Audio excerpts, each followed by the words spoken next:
Салам Кыргызстан, бул Халва шоу теледолбоору жана бүгүн биздин салгылашуу аябай эле ысык болот деп мен сөз бере аламын. Анткени бүгүн таланттуу, чырайлуу мырзалардын ортосунда салгылашуу болмокчу. Дароо эле сиздерди биздин катышуучулар менен тааныштырып кетели. Оң тарабымда бүгүн Каныбек Кубанычев, тамада алып баруучу шоумен жана командалаш катары Марсбек Султанмуратов, аккордеончу, музыкант, элдик ырчы. Кош келиңиздер, колдоп коелу бири-бирибизди.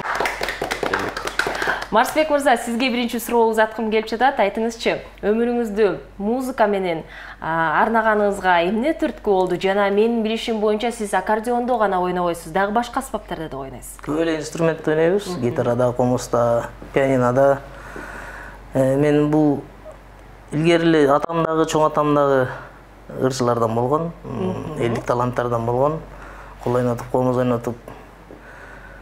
Ошондон улам баягы кан кубат деп коет го. Ошондон улам музыкант болсом керек мен да. Музыкант катары азыр кандайдыр бир долбоордун үстүндө иштеп жатасызбы, же иш-чараларда катышасызбы? Айтып бериңизчи ошол тууралуу. Негизи өзүм кесип менен дагы иштейм. Садиктерде, мектептерде мугалим болуп иштейбиз. Музыкант сабактан беребиз. Андан тышкары дагы кошумча жумуш кылып, тойлорду ырдайбыз.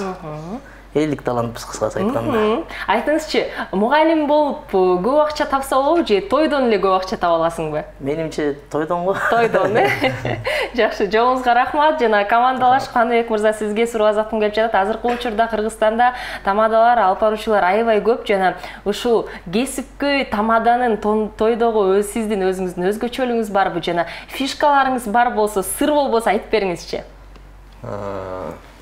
Өзгөчөлүк деле бир чоң бир өзгөрүү жок болуш керек, бирок баягы устаттардан көргөн, агалардан көргөн баягы өзгөрө турган нерсе эме да. Кыргыздын салты бир, макал аклаптары бир, бардыгы эле бир нуктай сезилет. Анын өзгөчөлүгү мен кулагымда бул сыргасы бар, мен өзгөчө ушул сыргама тийишет да. Кулагымда күмүш сыргасы бар депчи. Айта кетиңизчи, эмне эсептен телекөрүүчү бир гана ушул фишкаңызды сизди тандашы керек? Кулагымда сырга бар. Жакшы жоопторуңуздарга рахмат. Каныбек мырза, Марсбек мырза, сиздердин командаңыздардын аты кандай аталат? Биз командабызды агабыз экөөбүз кеңешип отуруп Ак калпак деп атап атабыз. Сиздер дагы бүгүн калпак кийип келипсиздер, өзгөчө көрүнүп турасыздар. Ошондуктан команданын аты Ак калпак деп аталат. Учурда тең тайлашуучуларга кезекте берели. Сол тарабында бүгүн Аман Токтобаев, комузчу, битбоксер жана Мырзаман, видеограф, блогер жана Bish Life аттуу YouTube каналынын башчысы. Кош келиңиздер. Аман мырза, сизди көргөнүзгө кубанычтабыз. Бизге кандай жаңылыктар менен көрүп отурасыз? Балким кандайдыр бир долбоордун үстүндө иштеп жатасыз? Азырынча могу жакында өтө турган Көл фестивалына даярданып жатабыз. Азырынча ушул эле. Айтып бериңизчи бул фестиваль тууралуу. Бул фестивалда мындай чисто эме болот да. Номад деп коет. Номад ошол кандай десем, ошол стилдеги, көчмөндөр стилиндеги. Форматы көчмөн тууралуу. Сиздин дагы ал жактагы талантыңызды көрө алабыз. Албетте. Ал жерде өзүбүздүн мындайча айтканда лейбл менен чыгабыз. Лейбл менен. Лейблдин ичинде Чолпон Мелизбекова бар. Бияка ойноп кеткен баягы Лука. Ал жерде рэп дагы бар. Албетте мындай современный вокал дегенбиз да. Битбокс бар албетте и бичлер. Чоң рахмат. Биз дагы көп бололу Көлфестке. Качан өтөт? Буюрса, августтун башында өтөт. Жакшы. Чоң рахмат. Мырзаман, сизге дагы суроо узаткым келип жатат. Биринчи кезекте Bish Life YouTube каналы эмне тууралуу? Саламатсыздарбы? Биринчи кезек Bish Life каналы бул негизи эле бунун максаты мен көп атактуу адамдар, мисалы, көп каналдарын көрсөкчү, мисалы, көп видеоблогторго чакырат, интервьюларга чакырат. Ал эми атагы жаңы чыгып келаткандарга көбүнө таануу эмес да, мисалычы. Ошол адамдарды биз элге тааныштыруу максатында. Андан дагы бул жакта форматында унутулуп бараткан биздин күчтүү адамдардан, инсандардан интервью алуу максат болгон. Жана менин билишим боюнча мырза сиз видеограф катары дагы сабактарды бересиз. Бул тууралуу бизге маалымат берип кетиңизчи. Балким биздин телекөрүүчүлөрдүн арасында дагы видео тартууга ошондой түрткү бар адамдар бар. Негизи сабак берүү бул 4 жылдан ашып калды. Башында группалап сабактарды өтчүм, азыр болсо индивидуалдуу өтүп калдым. Негизи артыңа из калтыруу деген нерсе болуш керек экен. Бизден эле жакшы таланттар чыкса, бизден кийинки муунга дагы өзүбүздүн билген нерсебизди үйрөтүп кетүү максаты. Эх, ушул видеону ким тартты экен, ким үйрөттү эле сага десе, мырзаман ойлотту деген сөздөр калсын деген экен да. Эмесе сиздердин командаңыздар кантип аталат? Командабызды Альфа-бит деп койдук. Альфа-бит. Бит менен. Альфа-бит катары, бирок команда сиз битбоксерди ошо катары битти кошуп коюп турсуз. Альфа-бит креативдүү аталышты биз угуп алдык. Бүгүн Халва шоу теледолбоорунун алкагында Ак калпак жана Альфа-бит аттуу командалардын ортосунда салгылашуу болмокчу. Биринчи кезектерге мен сиздерге күч, кубатты жана сергек сезимдерин кааламакчымын. Ал сергек сезимдерин сиз Nitro Fresh аттуу суусундугундан ала аласыздар. Бул биздин чыгарылыштагы мыкты ушундай мотивация бере турчу жана жеңишке жетүүчү суусундуктардын бири болуп саналат. Ошол себептен азыр биз витаминдерге ээ болуп, ууртап туруп, биздин оюндарыбызды баштамакчыбыз. Суусундук андырганга убакыт келди.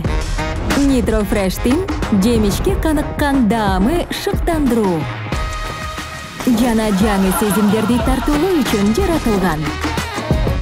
Мөмө жемиштин сергитүүчү күчүнсүз. Ширелүү мөмө жемиштердин укмуштуу даймикси. Nitro Fresh. Тавит менен серги.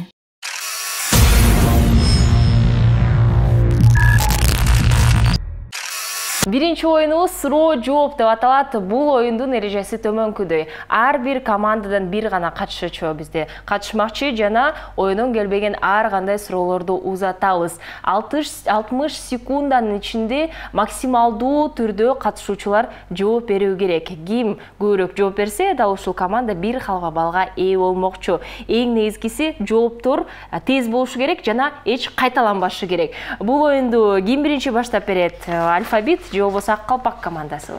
Ак калпакты сыйлап баштап беребиз. Ак калпакты сыйлап сиздерге учурда кезекти берүүдө макулбузбу?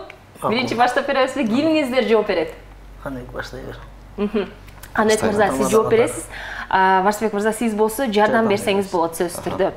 Сиздерде 60 секунда гана убакыт бар. Ак калпак командасы суроо жооп оюну башталды. Сыйлыктарды ким тапшырат? Путин. Кыздарга кирпик эмне үчүн керек? Сулуу болушун. Сизге жактырбаган, сиз жактырбаган океан. Океан Тихий. Супермаркетте эмне болуу керек? Сода болуу керек. Эң сулуу хоккейчи. Криштиану Роналду. Мантыны ким ойлоп тапкан? Кыргыздар. Эң коркунучтуу куш. Бүркүт. Столдун үстүндө адамдар эмне кылышат? Бильярд ойнойт. Эң жай жаныбар. Ташбака. Шаурма сатуучу эмнени кыялданат? Соодасын. Киттин атын кантип атаса болот? Киттин атын Питбуль. Жогорку кеңеште эмне кылуу мүмкүн эмес? серьезно отуруу мүмкүн эмес. Сантехник эмне жөнүндө ойлонот? Сантехник уяттуу. Маршруттук таксилерди ким ойлоп тапкан? Айдоочулар. Акчаны кайдан алсам болот? Банктан. Ким айлыкка жашайт деген суроо менен жетишпей калдык узатканга дагы. Кандай деп ойлойсуз Ханек? Жогорку кеңеште чындыгында олуттуу отуруп албайсызбы? Акыркы убакта күлкү, юмордун баары ошол жогорку кеңештен чыгып атпайбы? Чыкпай койгон болбойт. Жакшы жоопторду биз угуп алдык. Эмесе дал ушундай жагымдуу нотада келиңиздер. Кезекти биз Альфа-бит командасына берели. Альфа-бит командасы ким жооп берет бизге? Аман. Альфа жооп берет. Альфа жооп берет экен. Сиздерде 60 секунда убакыт бар. Убакыт кетти. Адамдарды кайда жөнөтүшөт? Адамдарды сүргүндө. Депиляцияны кантип жасаса болот? Клеймен. Гондураста адамдар башына эмне кийишет? Ошону кийишет. Эң даамы жок тамак. Эң даамы жок тамак, суу. Дарактын түсү кандай?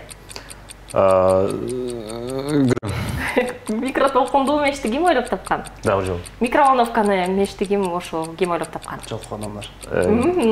Дубайда өзүңүз менен чогуу кимди аласыз? Дубайда өзүм менен чогуу платинцам бар. Велосипедти ким ойлоп тапкан? Велосипедти изобретатель ойлоп аткан. Жумуртка кайда жашайт? Токтун ичинде. Акча кайда кетет? Акча суда эле кетет. Ой. Кайда кетет? Кайда? Жашоого кетет. Жашоого кетет. 1 миллиард сом утуп алсаңыз кантип кыскарасыз? Бой. Бабайка деген ким? Бабайка деген Бапай деген билем. Убакыт бүттү. Жоопторуңузга рахмат. Бирок Аман мырза, жооп берейин деп аракет кылдым депиляцияны телекөрүүчүлөргө айта кетели, клей менен кылууга мен сунуштабаймын деп айтып кетейин. Жоопторуңуздарга чоң рахмат. Эмесе бул оюнубузду биринчиден болуп Ак Калпак командасы ачып берип, сиздер 15 суроого жооп узаттыңыздар. Азаматсыздар. Алфабит командасы болсо 12 суроого жооп узатты. Бир халва балды биз Ак Калпак командасына карабыз. Жыйынтыктаганда 1-0. Азыр болсо биз Алло, сен кайдасың аттуу оюнубузга өтмөкчүбүз.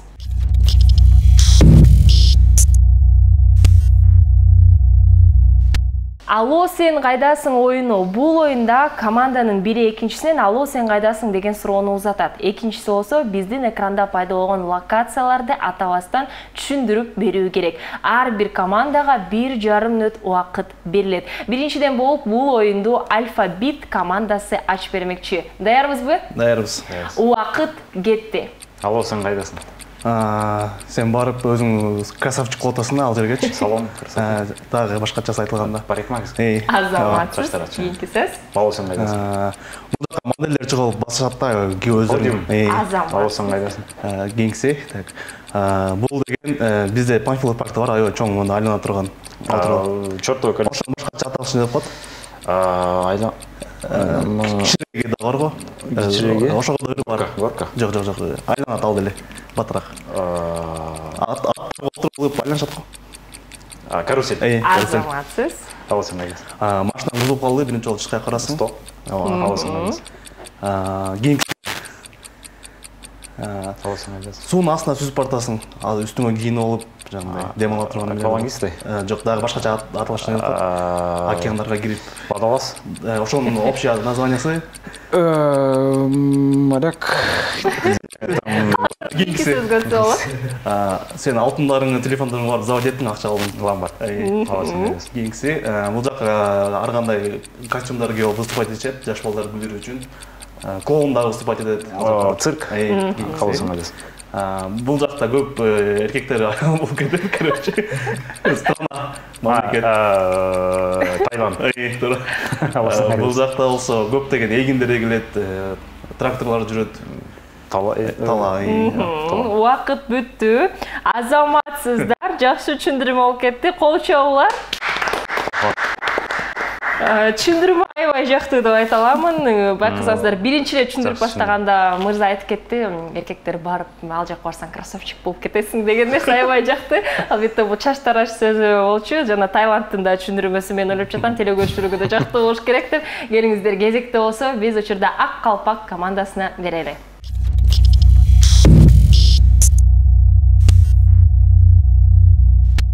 Биздин оюнубузду учурда Ак Калпак командасы улантууда. Сиздерде 1,5 мүнөт убакыт бар. Убакыт кетти. Алло, сен кайдасың? Биз кызмат кылган жер. Сахна. Дагы жалпысынан. Кененирээк. Ошол имарат. Филармония. Имарат. Спорт ордосу. Балким синонимдерин айтып көрбөйсүзбү? Зал. Ошол залдын кыргызчасы имараттар. Кийинкиси. Странно, Алло, сен кайдасың? Бишкекте микрорайон 5. Восток 5. Кыргызчасы Кабыл Чыгыш алабыз. 5. мындайлар. Сөз менен Чыңгызхан кайсыл жактан? Монголия. Азаматсыз. Бишкекте бир арена бар, ал Атап салдык, аренада атап салдыңыз. Кийинки сөздү суранабыз. Калыс Ордо жак. Ал жакта чоң эмне бар? Бишкектен баарын чогулуп туруп ошол жакка барып ыргытат. Свалка. Нахандельна керакна каяктары? Да бир жыл ырдап койчу. Оо, деби, Корокинакари. Индия. Азаматсыз. Көлдө кайсы шаар курулуп атат? Осман. Азаматсыз. Футбол, баскетбол, Волейбол. Музда. Хоккей. Азаматсыздар, убакыт бүттү. Биринчи тойкана болчу да. Филармония качан барды эле көкөз. Чындыгында биринчи аябай эле оңой сөз болчу, албетте. Канбек мырза сизге аябай жакын болчу. Балким ресторан десеңиз табат деп ойлоп кеттим да. Орусча окумакта ошол. Синонимдерди айтып көрсөңүз деп, бирок аракет кылганга аракет кылдыңыздар. Анан ушул Индияны түшүндүргөнүңүз аябай жакты. Ырдап кеттиңиз бизге дагы. Эмесе келиңиздер жыйынтыктайлы. Учурда биз Ак калпак командасынын түшүндүргөнүн көрүп алдык жана сиздер 6 сөздү туура таптыңыздар. Жакшы жыйынтык. Эмесе алфавит командасы болсо 8 сөздү туура тапты. Бир калба балды биз алфавит командасына ыйгарабыз. Барабар келе жатабыз 1-1. Азыр болсо жаныбарлар менен байланыштуу оюнубузга өтмөкчүбүз. Жаныбарларды тап деп аталат биздин оюнубуз. Учурда студияда ар кандай жаныбарлардын үндөрүн, дабыштарын угабыз. Командалар болсо бул үн дабыштар кайсыл жаныбарга таандык экендигин табышы керек. Ар бир команданын өз баскычы бар. Жана биринчи кезекте жооп бергиси келсе, команда баскычты басып туруп гана анан жаныбарды атай алат. Ирети боюнча 5 жаныбардын үнүн угабыз. Жана сиздерге оор болуп жатса, мен ар кандай маалыматтар менен бөлүшөмүн. Жана ар бир команданын 3 гана мүмкүнчүлүгү бар. Келгиле, ирети боюнча келиңиздер биринчи жаныбардын үнүн угалы.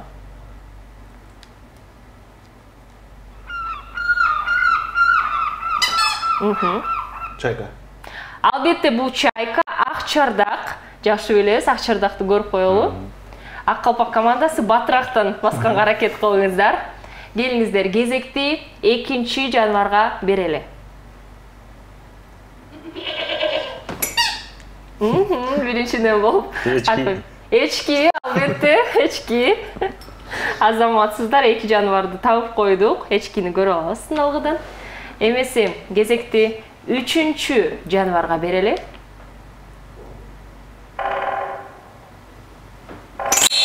Тоңкулдак. Албетте тоңкулдак. Азаматсыздар. Дрейт. Бүгүнкү чыгарышта аябай жеңил жаныбарлар болуп жатат окшойт деп атам. Анткени бардык командалар бат-баттан таап жатышат. Зоопаркка барып барсаңыз. Кезекти 4-чү жаныбарга берели.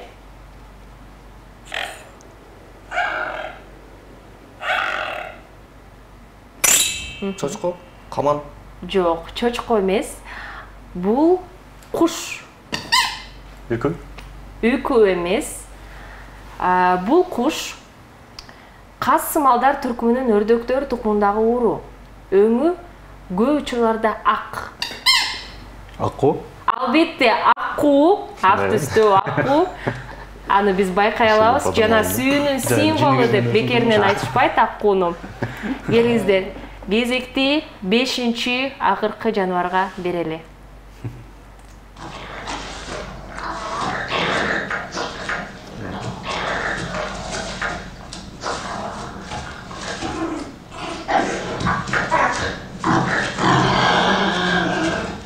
Жооп жок окшойт. Бул жаныбарлар башка жаныбарларга караганда аябай аталышы оор деп айта аламын.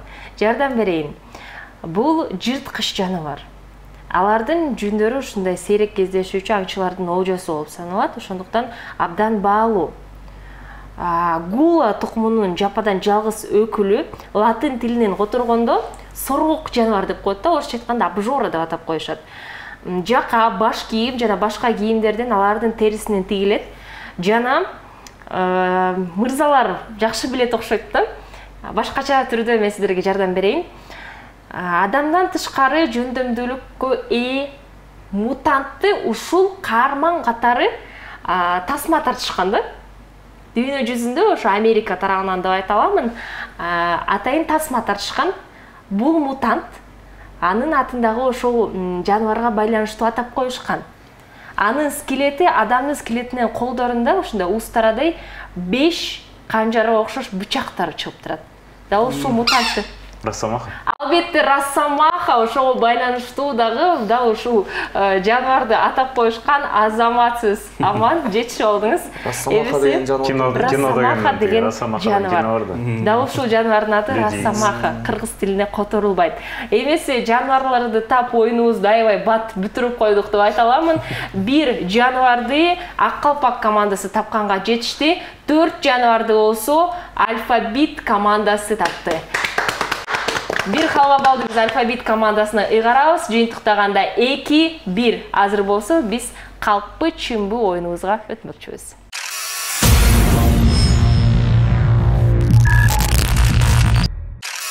Калппы чымбы деп аталат биздин оюнубуз. Учурда менин колумда ушундай кичи карточкалар бар. Алардын жарымысында чынбы деп жазылып турат. Ошол эле жарымысында калппы деген жазуу бар. Азыр бул карточкаларды аралаштырып туруп, ар бир командага бирден карточкаларды таратабыз. Жана команданын бир катышуучусу ушул карточкага байланыштуу окуяны айтып бериши керек. Эгерде калп болуп калса калп окуяны, эгерде чындык болсо чындык окуяны. Эң негизгиси тең тайлашуучуну, карама каршы команданы алдап кетүү керек. Алар сиздердин колуңуздарда калппы же чынбы таппай калуу керек. Эмесе, биринчи кезекте мен карточкаларды аралаштырайын. Жакшылап аралаштыралы.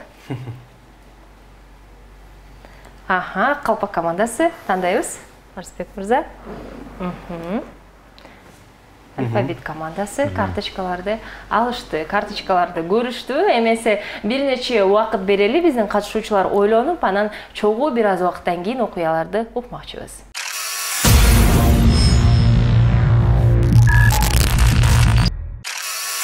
Суу сонду кандырганга убакыт келди. Nitro Fresh'тин жемишке каныккан даамы шыктандыруу. Жана жаңы сезимдерди тартуулоо үчүн жаратылган. Мөмө жемиштин сергитүүчү күчүнсүз. Ширелүү мөмө жемиштердин укмуштуу даймикси. Nitro Fresh. Тавит менен Серги. Калппы чымбы оюнубузду баштамакчыбыз. Буга чейин карточкаларды таратканбыз жана биринчиден болуп бул оюнду Ак Калпак командасы ачып бермекчи. Кимиңиздер айтып берет? Мен айтып берейин. Канбек мырза, сизди угуп жатабыз. Мен жакында эле туулган күнүм болду. Туулган күнүм өтүп кетти, анан ошол туулган күнгө байланыштуу бир кызыктуу окуя да. Буга дагы өтө көп фантазия керек экен. Бирок кайсыл жыл экени эсимде жок. Бир туулган күнүмдө 3 окуя болуп кеткен да. Бир күнүн ичинде.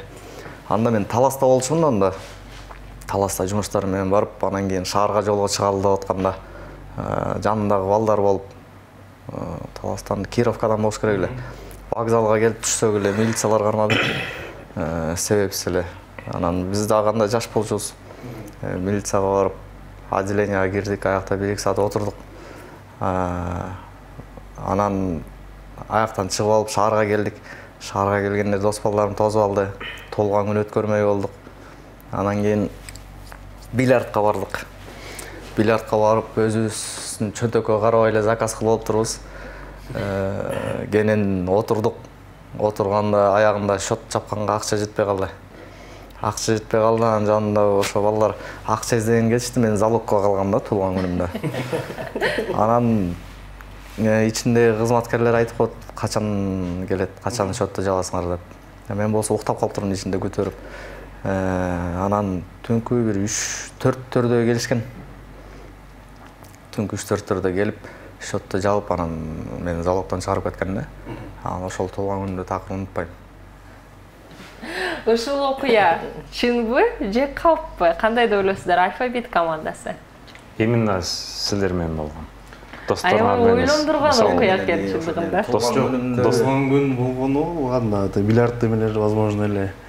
Бирок Таластан бат эле бул жакка келип калдыңарбы? Эртең менен туулган күндө эртең менен чыктым да.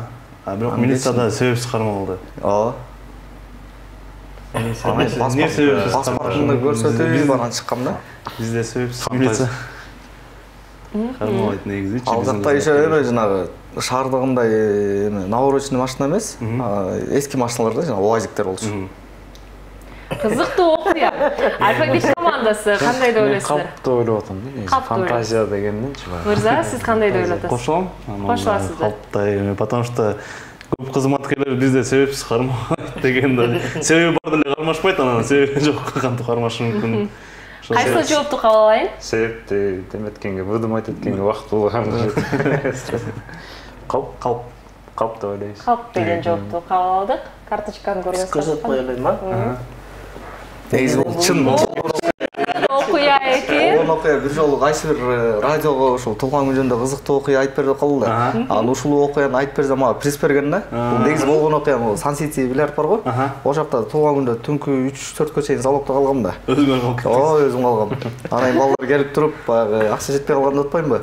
Акчаны алып келип туруп, счётту жаап анан чыгарып кетишкен да. Эң эле кызыктуусу досторуңуз сизди таштап кетпептир да. Кайрадан кайтып келгени мага жакты, аябай. Милиция ал жанагы биз Кировканын ар жагында башка бир айылда болчубуз да. Анан Кировкага келдик, вокзал таппай жүргөнбүз. Анан кийин баягы чет жактан келгенин билди окшойт. Жүрөй номерлерди тосойт эмеспи? Ошол жактан сразу кармаган да бизде. Анан паспортты көрсөтүп, бүгүн туулган күнүм ушундай деп туруп анан чыкканбыз да. Кызыктуу окуяңызга рахмат. Азыр болсо кезекти биз экинчи командага берели. Альфа-Беш командасы кимиңиздер окуяны айтып бересиздер? Мен бөлүшүп кетейин. Мырза, алып жатасыз. 2016-17 жылдар аябай Бишкекте катуу кар жаап суук болуп кеткен учур болчу мында. Ошол учурда мен 3-курсту бүтүп аткан кезим. Анан эртең менен таң атпай эле саат 8ге окууга башып болчу. Анан мен 7-те туруп, анда Golf тройка деп аттуу машина бар болчу. Анан кетип баратып эле Айгрант комфорт жак жолун билесиң да чолпон. Ал жакта жол оңдоло элек еще жандай яма чуңкурлар көп болчу. Анан кышында еще ошол кезде түндө кар жааган экен. Ага чейин аябай гололёд болуп аткан көчөдөчү. Мен ошол чолпончикка айнап баратып эле жөн эле машинам тайып кетип эле бир айланып барып туруп мен арыкка түшүп калгам, мондай капталганчы. Түшө калып эле эртең менен таң атпай алтта эч ким жок.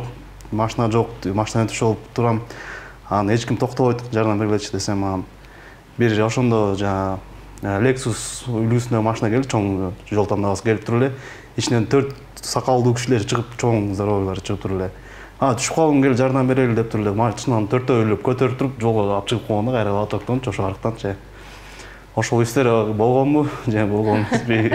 Болуп я, чынбы же калппы, кандай деп ойлойсуздар? Ак калпак команда. Түшүп кеткен жаман болуп тур, бирок 4 киши бир машинаны көтөрө албайт го. Бул жагы Бул жагы сиздер табышыңыздар керек экен. Биринчиден Lexus токтобошу мүмкүн, Lexustардын токтошу ченде токтошу мүмкүн да мындай. Жок, Lexustун ичинде деле адамдар отурат, андай. 5 кол тең эмес дегендей. Токтоп калышы мүмкүн. Бирок 4 киши бир машинаны көтөрүш кыйын го. Golf тройка может көтөрүп коет, жеңил машина. Байкасаңыздар, Альфа-Беш командасы сиздер айтып бергенде аябай көп суроолорду узаткан. Сиздер да балким суроо узатып көрөсүздөр. Машина толугу менен кылганбы же жарым эле? Капталдап кирип мондайдан. Эки дөңгөлөгү тең. Эки дөңгөлөгү тең кирип мондайдан капталдап калган да уже. Арыкта аябай чуңкур болчу.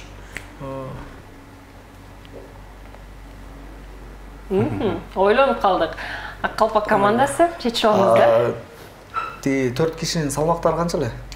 Анысын айта албайм, бирок 4 киши алып чыккан. 4 тең сакалчан. 4 тең сакалчан болчу. Каяктар экен деп эле. Чынбы же калпы карточканы көргөнсүчү дейсизби? Сүйлөшүп алыңыздар. Кайсы жоопту кабыл алайын? Калп окшойт да. Кандай оюн кандай? Кайсы жоопту кабыл алайын? Бирөө үчүн бирөө калп болбосо кандай? Ал жакта же чын, же калп деген жазуу бар. Нитро ичкенде энергия болот атпайбы? Нитро бир уртап туруп жооп берип койчу өзүңө. Жетип алалы бул. Кайсы жоопту кабыл алайын?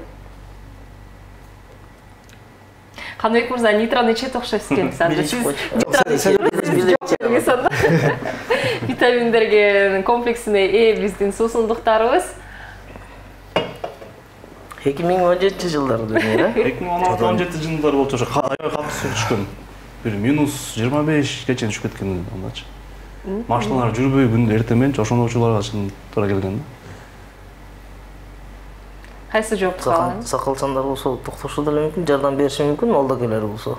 Алар азчыл депчи. Токтошу мүмкүн, токтойт. Бирок 4 адам ошо бирде тройканы. Мен бир учун бир дөңгөлөк түшүп кеткенде 2 адам болуп эле көтөрүп койгонбуз да. Машинаны бурчун, анан бул 2 дөңгөлөктү 4 адам көтөрүшү мүмкүнбү? Мүмкүн эле болуш керек. Кайсы жоопту каалайм? Барсбек мырза, Каныбек мырза? Сен жооп бер. Нитродон деги уртадым. Бир эле 2 жолу уртадыңыз, келиңиз, жооп бериңиз. Жооп берейин да? Чын эле деп ойлойм мен. Чындык. Чындык. Чындык деген жоопту кабыл алдык. Тура эле ойлонуңуздарбы энди? Бул чындык Бул болчу. чындык экен. Азаматсыздар. Ошондо мага кызык болуп жатат мырза.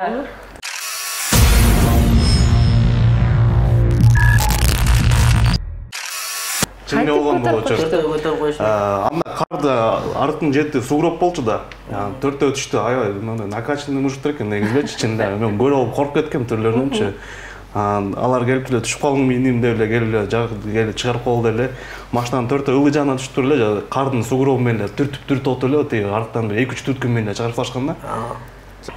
Ошол вайкелерге салам Аябай койлам. кетти. Чындыгында байкасаңыздар Каныбек мырзаны Барсбек мырза жеңип койду десек болот. Ошол себептен калппы чынбы оюнубузда биринчи кезекте сиздер тең тайлашуучуларды алдап кеттиңиздер, экинчи кезекте туура жоопту айттыңыздар. Ошол себептен 2 халва баллды биз Ак Калпак командасына ыйгарабыз.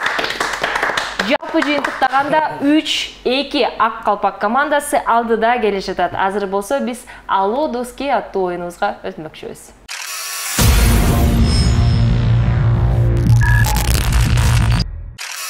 Алло доски оюнубузду баштамакчыбыз. Адаттагыдай эле бул оюнда ишенимдүү дос жана уюлдук телефон керек болмокчу. Азыр командалардын бири досуна чалып жана бир суроону биз даярдап койгонбуз. Ал суроо экранда кетмекчи. Эгерде досуңуздар туура жооп узатса, 1 халва балл командага. Эң эле негизги эрежелердин бири бири-бириңиздерге сиздер тамгаларды бересиздер. Дал ушул тамгадын контактылардын арасында досуңуздардын аты башталышы керек. Буга чейин калппы чынбы оюнун учурда Ак Калпак командасы ачып берген. Азыр болсо кезекти биз Алфабит командасына бермекчибиз. Алфабитке кайсы тамганы бересиздер?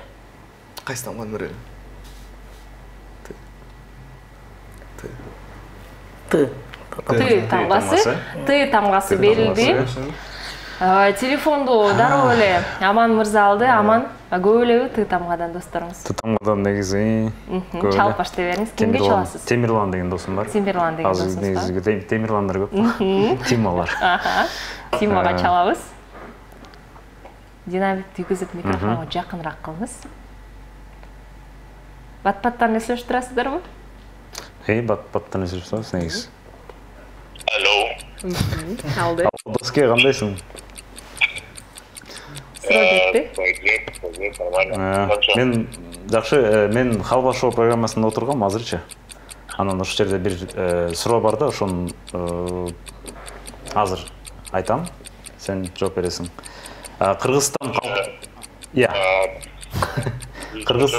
Кыргызстан калкынын саны боюнча дүйнөдө канчанчы орунда турат? А варианты 80, Б вариант 102, В вариант 96. Теперь суроону айтып койчу. Кыргызстан калкынын саны боюнча дүйнөдө канчанчы орунда турат? По населению. А 80, Б 102, В 96. Кичине батыраак. Вакыт. 102, да? 102, 96, 80. Вакыт бүттү. Бир жоопту күтөбүз. Жок, башка суроо жок, ушул суроо. Ладно. Кайсы жоопту Бирөөнү айтып кой. 80 будет. 80, кабыл алдык. Коштошобуз. Рахмат. Мейли. Аман мырза, сыр болбосо Темирлан эмне менен алектенет? Темирлан гитарист, блогер, танцор, актер, ведущий. Эксон. Бардыгы менен алектенип өткөн. Өзүңүз кандай деп элесиз? Темирлан туура жооп жазаттыбы? 80 деди. 80 деди. Таңгалктын саны боюнча негизи бирок баары 80 кабыл алынды да. Ооба. Балким туура жоопту билесиз. Балким Мен 80. ойлоп атам 102 деп. 102 деп ойлоп жатасыз. Тең тайлашуучулар кантип ойлойт? Билебизби жоопту? Же 80 би? Мен оюмдагы 102 деп 102 деп ойлоп жатасыздар. Келиңиздер, Тимирландын жообун биз кабыл алдык.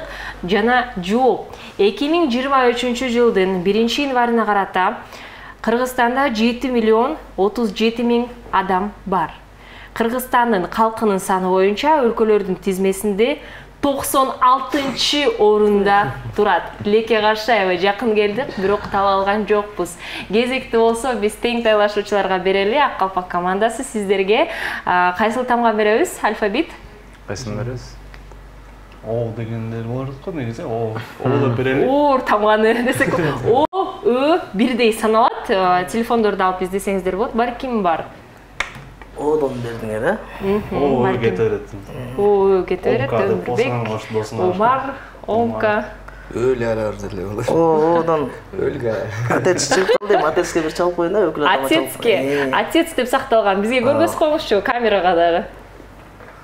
Мынакей, ол тамгасы. Ошол өкүл атаңыздын аты? Төрөбек. Төрөбек.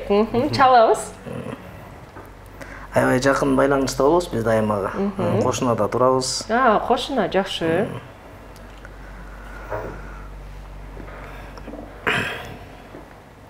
Акыркы жолу качан сүйлөштүңүз эле?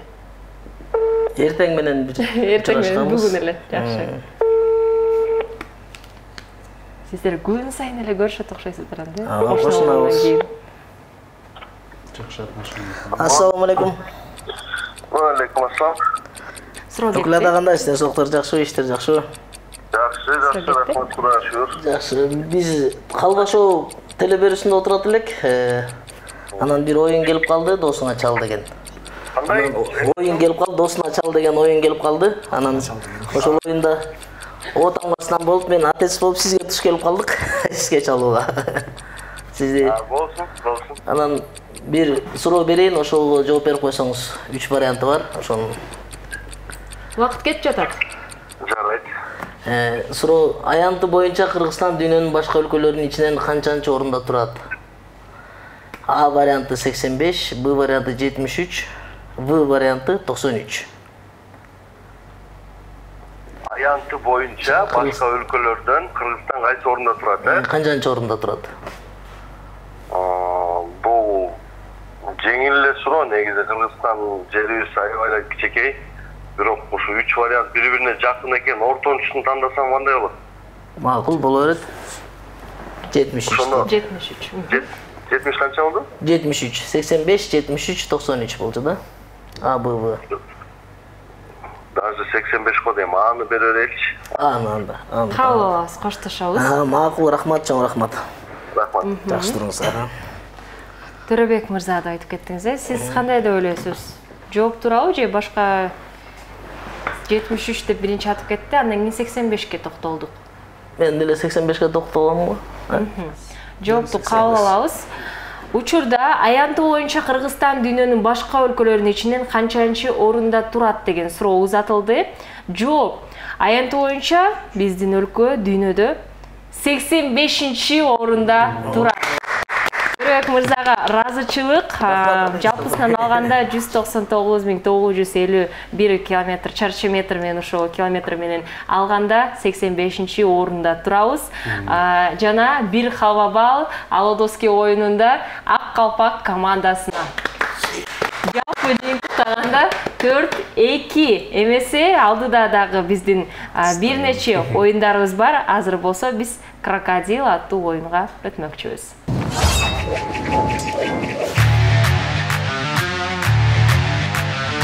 Крокодил оюну 1,5 мүнөттүн ичинде командада бир киши мүмкүн болушунча биздин экранда пайда болгон сөздөрдү экинчи командалашка түшүндүрүп берүү керек. Бирок кыймыл менен гана. Ал сөздөр тамак аштар, жаныбарлар, белгилүү буюмдар болушу мүмкүн. Бул объект студияда жайгашкан болсо, ага сөмөй менен же көз менен көргөзүүгө тыюу салынат. Жана биринчиден болуп бул оюнду Ак калпак командасы ачып бермекчи. Сиздерде 90 секунд убакыт бар. Убакыт кетти. Суроо берсе болобу? Болот. Убакыт кетип жатат. Мейли, баштайлы. Мен суроо бере берем да. Чапан. Жок, сиз айта берсеңиз болот, бирок түшүндүрмө кете берет. Убакыт кетти. Шапан. Жилет. Рюкзак. Ооба, азаматсыз.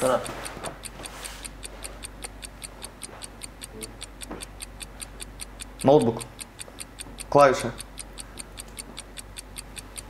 Монитор. Кичинекей деген ол. Я болбойт. Кийинки сөздү суранамын. Сүйлөгөн болбойт. Прыжок. Учтуң. Учкуч. Сүзүү. Чаба куруу. Учуу сыяктуу. Сүйлөбөйбүз. Мен кабыл Секир, албайм. парашюттан Сүйлөбөй секирме. түшүндүрөбүз. Кийинкиси.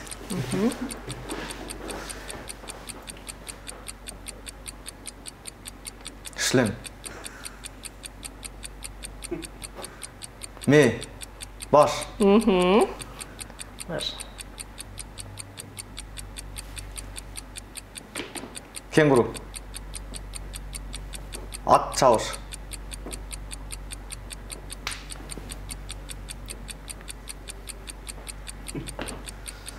Кийинкиси.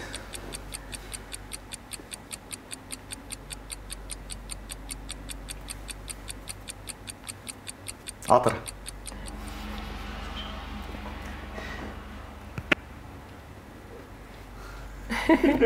Наушник. Кийинкиси. Шуруп. Убакыт бүттү.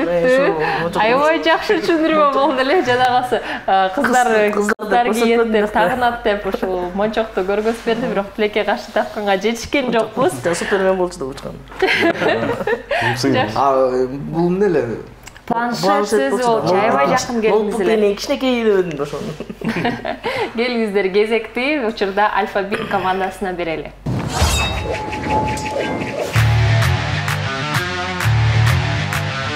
Крокодил оюнун учурда Алфабит командасы улантууда. Сиздерде 1,5 мүнөт убакыт бар. Убакыт кетти.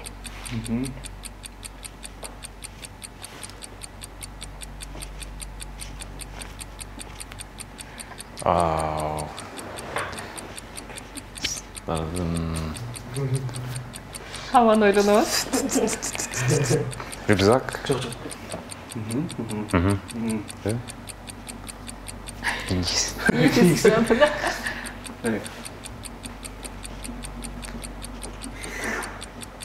Кодук. Азаматсыз. Кичинекей. Кумурска.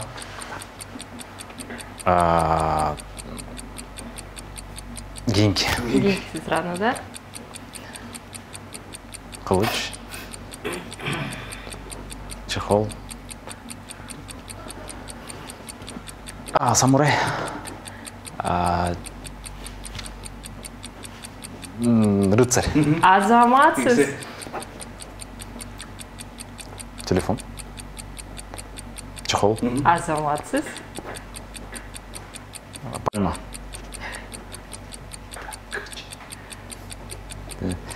Дубай. Ну, следующий. Ноутбук. Следующий. Убакыт бүттү. Бул деген көкжеде радуга болчу да. Чындыгында байкасак, мырза, азыр ойлонду окшойт, мырза, азыр малким жаан жайдыртып анан күндү тийсе, бирок убакыт көп өтүп кетип калат деп ойлодуңуз окшойт. Жакшы түшүндүрмө болду. Жакшы. Крокодил оюнун жыйынтыктайлы. Буга чейин Ак Калпак командасы биринчиден болуп баштап берип, сиздер 2 сөздү тапканга жетиштиңиздер. Кол чабуулар. Эң тайлашуучулар Алфабит командасы болсо 4 сөздү туура тапты. Бир калап алды, биз Алфабит командасына карабыз. Жыйынтыктаганда 4-3. Азыр болсо биз оозундан окуу оюнуна өтмөкчүбүз.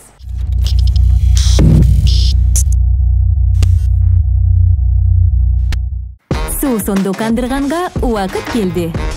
Nitro Fresh'тин жемишке каныккан даамы шыктандыруу. Жана жаңы сезимдерди тартуулоо үчүн жаратылган. Мөмө жемиштин сергитүүчү күчүнсүз.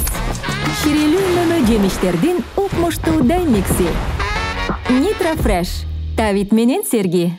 Озумдан окуу оюну катышуучулардын бири наушник тагынып эч нерсе укпастан, экинчиси артикуляциянын жардамы менен айтып жаткан сөздөрдү табышы керек. Ал сөздөр биздин экранда пайда болот. Сиздер байкагандай эле мырза наушникти тагынды.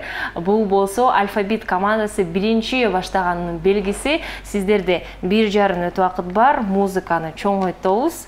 Жада калса бизге чейин угулуп жатат. Убакыт кетти. Музыка. Үн чыгара берсеңиз болот. Үн чыгара. Кадаш. Глобус. Гло. Гло. Глобус. Гло. Гло. Глобус. Гло. Дальше. Эңгиси сразу. Байпак. Байпак. Байпак. Бай. Жоқ. Байпак. Байпак.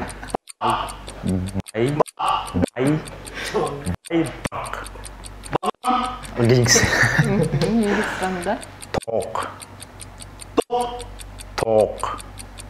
Ток. Сок. Ток. Ток. Соус. Соус. Соус. Эстелик. Эстелик. Этика. Эстелик. Так. Дальше. Т. То. Т. Т. Т. Т. Ты. Т. Гингс. Ой, болчу. Убакыт бүттү. Убакыт бүттү. Азаматсыздар, жакшы артикуляцияны көрүп алдык жана жакшы жыйынтык. Нитро. Тө деген сөз болчу. Чындыгында оор сөздөр келди деп айта аламын. Азыр болсо кезекти Ак Калпак командасына берели.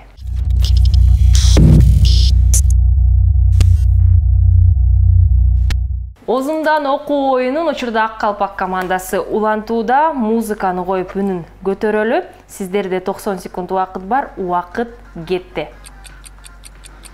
Радар. Көрбөсө жок, ооз менен гана. Ооз менен гана. Радар. Радар. Кантель. Радар. Радар. Нарын. Радар гайлер олдоңон радар. Кийгиси. Кийгиси. Таблетка. Таблетка. Эльмира. Таблетка. Ичебиз го дары баш ооруганда. Таблетка. Сөгөдөк менен. Таблетка. Башкасын. Кийинки сөз сураны, да? Батарея. Бадран. Окшоштук ичинде батарея. Батарея. Микрофонго салабыз го батарея. Башка сөздөрдү вообще кошпо. Мен адашып кетип атам. Шуруп. Топ. Шуруп. Укроп. Шуруп. Шуруп. Оозун чоңойт. Шуруп. Кийгиси. Сварка. Сварка. Сварка. Сварка. Кийинки Сварка. сөзү байкап көрөлү. Башка сөз айтып көрчү. Вибрация. Вибрация болчу. Чындыгында байкасак, жакшы күч салды деп айта аламын. Марсбек мырза жакшы күч салды. Жада калса таблетканы биз башы сорганда ичебиз го деп сөздөрдү кошконго аракет кылдыңыз. Башка сөздөр аралашып кетип аткан билдим да. Сөгөт аттым мен. Жакшы сөздөргө туш болдук. Эмесе келиңиздер, бир нече убакыттардан кийин чыгарылышты чогуу менен жыйынтыктайбыз. Озумдан окуу оюнун биринчи кезекте жыйынтыктап алалы жана Алфавит командасы бул оюнду ачып берип 3 сөздү тапканга жетиштиңиздер. Карама каршы команда, Тилекке каршы Ак Калпак командасы бир дагы сөздү таба алган жоксуздар. Бирок жакшы жаңылыктардын бири бизде достук жеңип кетти. 4-4 азаматсыздар. Ошол себептен мен сиздерге белектерди тараткым келип жатат. Биринчи кезекте Ак Калпак командасы кабыл алып коюңуздар биздин демөөрчүлөрдөн өзгөчө белектерди. Алфавит командасы да жакшы бизге оюнду көргөзүп бердиңиздер. Ошол себептен сиздер үчүн белектер. Чоң рахмат. Эмесе оюнубузду жыйынтыктап алдык. Бүгүн достук жеңип кетти жана Ак Калпак командасында бүгүн Каныбек Кубанычев жана Марсбек Султанмуратов келип кетишти.